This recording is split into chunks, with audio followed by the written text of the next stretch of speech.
Assalamualaikum warahmatullahi wabarakatuh. Di sini saya akan mempresentasikan laporan kami, yaitu mengenai Desa Mirah. Di sini saya akan menjelaskan ciri-ciri masyarakat Desa Mirah. Ciri-ciri yang pertama adalah gotong royong. Kegiatan gotong royong adalah kegiatan yang masih sering dilakukan di Desa Mirah ini. Dari dulu sampai sekarang, kegiatan ini masih dilakukan, terutama pada kegiatan kerja bakti. Masyarakat secara bersama-sama ikut serta dalam kegiatan tersebut secara sukarela demi untuk mencapai tujuan bersama dan kemakmuran masyarakat Desa Mirah. Untuk ciri-ciri yang kedua adalah kekerabatan yang masih kuat. Di Desa Mirah ini, hubungan kekerabatan antara satu dengan yang lainnya masih terjalin dengan sangat erat. Salah satunya yaitu masih sering berinteraksi dengan masyarakat yang lainnya, saling menyapa antara masyarakat satu dengan masyarakat yang lainnya ketika bertemu di jalan, dan juga masih menjaga ada silaturahmi antara sesama. Selanjutnya, ciri yang ketiga adalah mayoritas penduduk bermata pencaharian sebagai petani. Sudah hal yang wajar di sebuah desa mempunyai mata pencaharian sebagai petani. Oleh karena itu, negara Indonesia sendiri disebut sebagai negara agraris karena sebagian besar mayoritas masyarakatnya bekerja sebagai petani.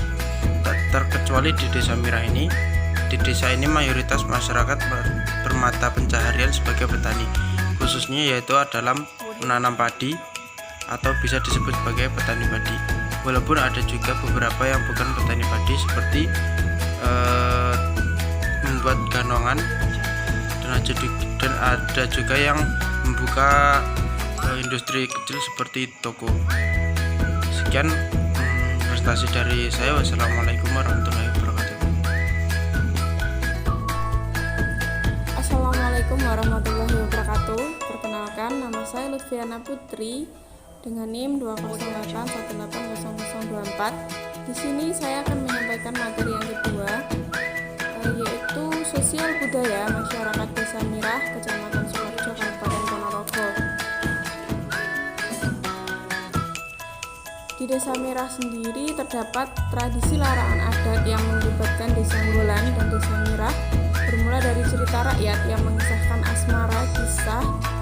kisah asmara dari putra Ki Honggolono, yaitu Joko Lancur, yang berasal dari Desa Nggolan, yang dimana Joko Lancur ini ingin melamar putri dari Ki Ageng Mirah, yaitu Mirah Putri Ayu yang berasal dari Desa Mirah.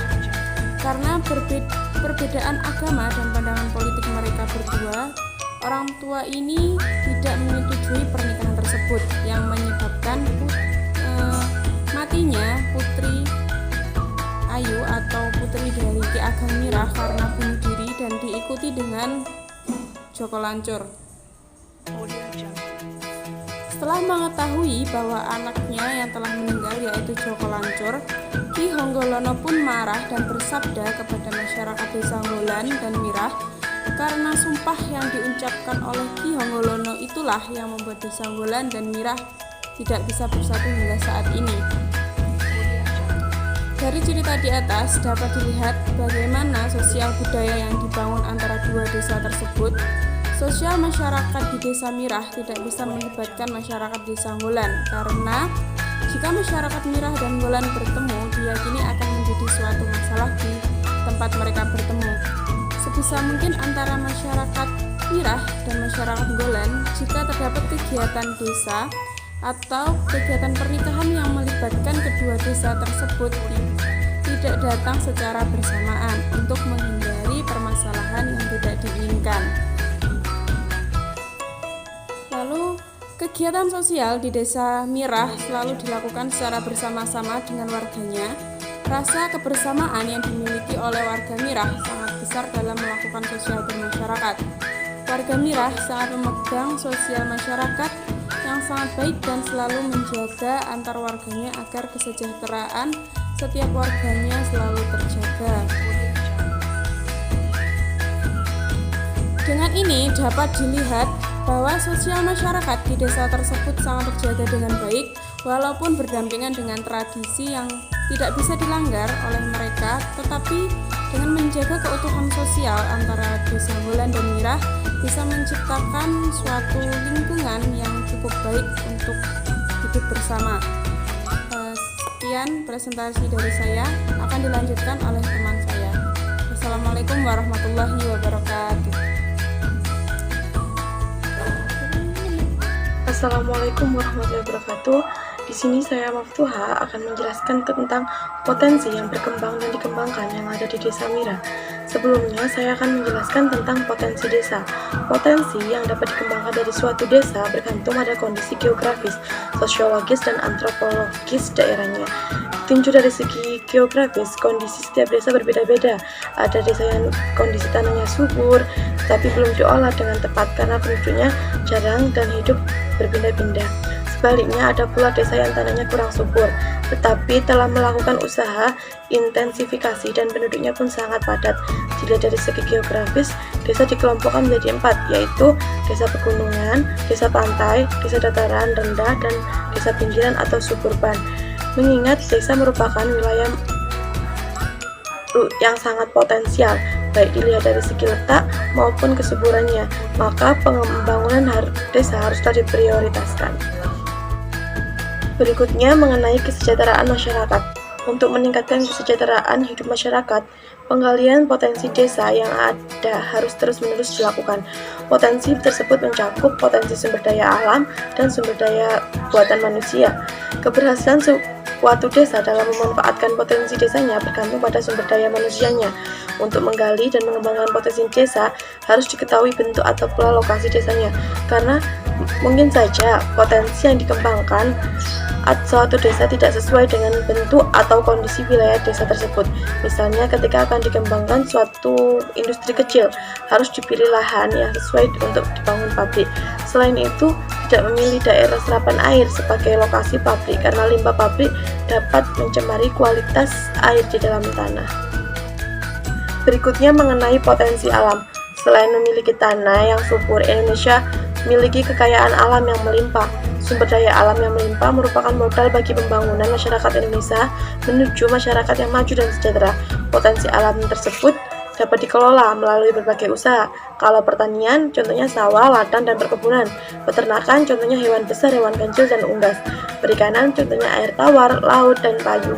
Sedangkan yang terakhir yaitu industri dan perdagangan. Berikutnya, potensi yang sedang dikembangkan di Desa Mira yaitu bujang ganong atau pembuatan pengrajinan bujang ganong.